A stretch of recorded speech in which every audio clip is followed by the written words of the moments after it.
Bapak, Ibu, dan Saudara yang terkasih dalam Tuhan, tema kebersamaan oleh Sinode GKJ dan GKI dalam ibadah kita saat ini, yaitu ruang di antara kehidupan dan kematian. Nah, sedangkan tema khotbah yang diberikan kepada saya yaitu harapan setelah kematian. Berbicara tentang kehidupan, ada konsep yang harus kita pahami mengenai kehidupan, di mana kehidupan itu dikatakan seperti roda yang berputar. Ada kalanya kita di atas, ada kalanya kita di bawah. Ada kalanya kita bersuka cita, ada kalanya kita berduka cita. Ada kalanya kita bersorak-sorai, dan ada kalanya kita mengalami penderitaan dan juga pergumulan. Namun bagaimana ketika kita menjalani setiap proses perputaran kehidupan yang ada di dalam hidup kita? Apakah kita senantiasa setia? Apakah kita senantiasa taat kepada Tuhan? Kita melihat salah satu tokoh Alkitab yang dimana dia juga mengalami proses perputaran kehidupan, yaitu Ayub. Mungkin kita semua di sini tahu bagaimana jikalau Ayub itu dia adalah orang yang taat, sehingga kehidupan dia berlimpah-limpah. Tuhan berkati, hasil ladangnya Tuhan berkati, hewan peliharaan ternaknya Tuhan berkati berlimpah-limpah. Tuhan karuniai anak dan juga istri yang baik. Namun ketika sebuah proses kehidupan itu berputar, yang tadinya Ayub memiliki segalanya, seketika itu Tuhan ambil satu persatu dari dia. Namun bagaimana Ayub menyikapi proses perputaran kehidupan yang terjadi dalam hidupnya itu? Di dalam penderitaan, di dalam kehilangan yang Ayub alami, ternyata dia senantiasa setia, taat, dan berpengharapan kepada Tuhan. Lalu jika kita melihat lagi bagaimana kehidupan para murid ketika mereka bersama-sama dengan Tuhan Yesus Kristus. Saudaraku yang terkasih dalam Tuhan, kita mengingat kembali hari Minggu kemarin kita baru saja merayakan Minggu Palma. Bagaimana di situ para murid-murid dan juga orang-orang yang mengikuti Tuhan Yesus Kristus bersuka cita. Mereka menyambut Yesus ketika datang ke Yerusalem. Mereka bersorak-sorai, Hosiana. Namun seketika itu proses perputaran kehidupan pun terjadi. Ketika Jumat Agung tiba, ketika Yesus mulai ditangkap dan diadili, para murid-murid pun mulai tercerai-berai. Mereka meninggalkan Yesus. Dan Yesus pun sendirian menghadapi segala penderitaan, menghadapi segala cacian, hinaan.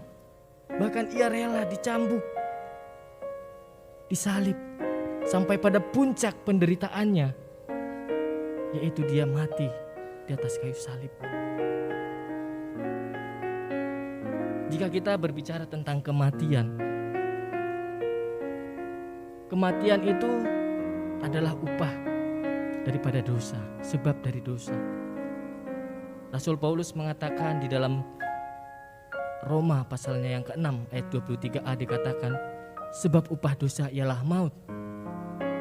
Jika manusia mati, itu adalah hal yang wajar karena manusia telah berdosa.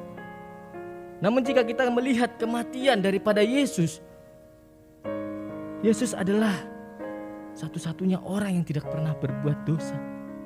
Dia tidak pernah melakukan satu hal pun yang salah. Namun mengapa Yesus harus mati? Bahkan kematiannya pun adalah dianggap seperti kematian orang yang jahat disalib. Apakah kita merenungkan ketika Jumat Agung kemarin, kita merenungkan bagaimana Yesus telah mati? Dia mati untuk siapa?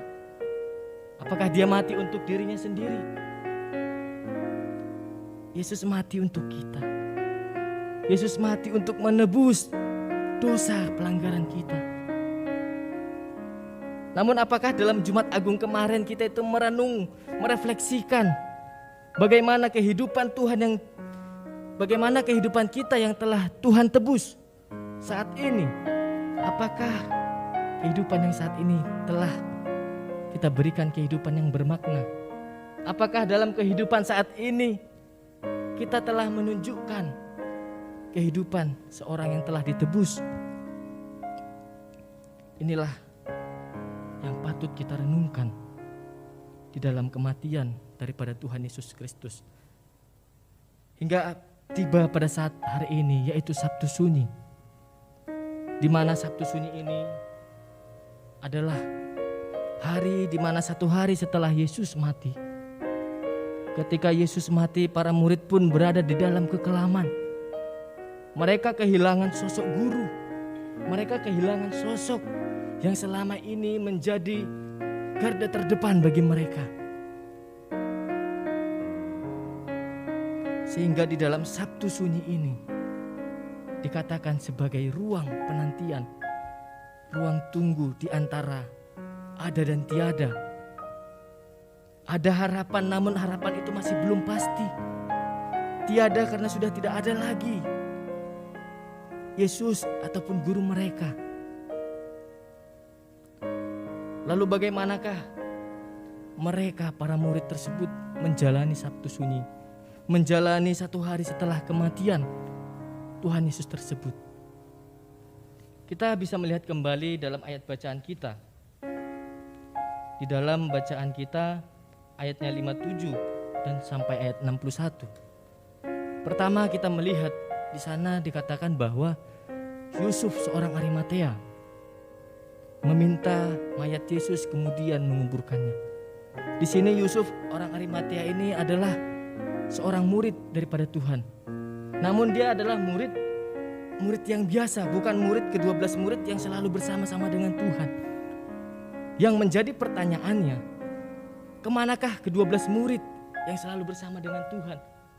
Mengapa di saat kematian Tuhan Yesus mereka malah tidak ada? Mereka malah menjauh, meninggalkan. Dari sini kita dapat memahami di dalam pelayanan kita pun ternyata di dalam kehidupan kita sehari-hari, di dalam kita bergereja, seseorang yang dikatakan adalah murid Tuhan, orang Kristen, orang percaya, belum tentu tetap setia di saat ada penderitaan, di saat ada pergumulan.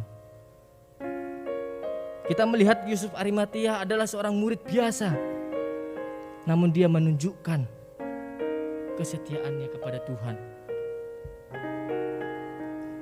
Yang kedua, kita melihat bagaimana di sana ada Maria Magdalena dan Maria yang lain. Ketika Tuhan Yesus telah dikubur, mereka mendatangi kubur Yesus. Mereka duduk dan diam di sana.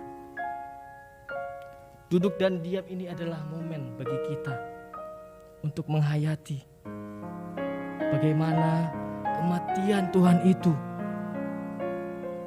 adalah kematian yang turut dirasakan semua orang hingga pada saat hari ini. Namun saat ini Bapak Ibu dan Saudara yang terkasih dalam Tuhan, bagaimana kita memahami Sabtu Sunyi? Apakah kita memahami Sabtu Sunyi ini hanya sebagai rekonstruksi sejarah 2000 tahun yang lalu bahwa Yesus telah mati? Saat ini adalah saatnya kita mengevaluasi diri kita kembali. Kita melihat kembali di dalam diri kita. Bagaimanakah kehidupan kita saat ini? Kita melihat proses kehidupan yang kita jalani saat ini. Apakah sudah menunjukkan bahwa kita adalah orang yang telah ditebus oleh Tuhan?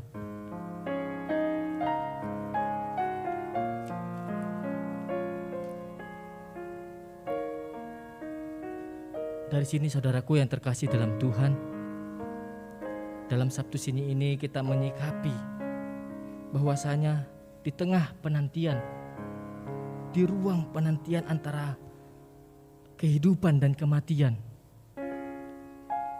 Apakah kita mau menantikan di dalam pengharapan? Apakah kita mau menantikan di dalam keputusasaan?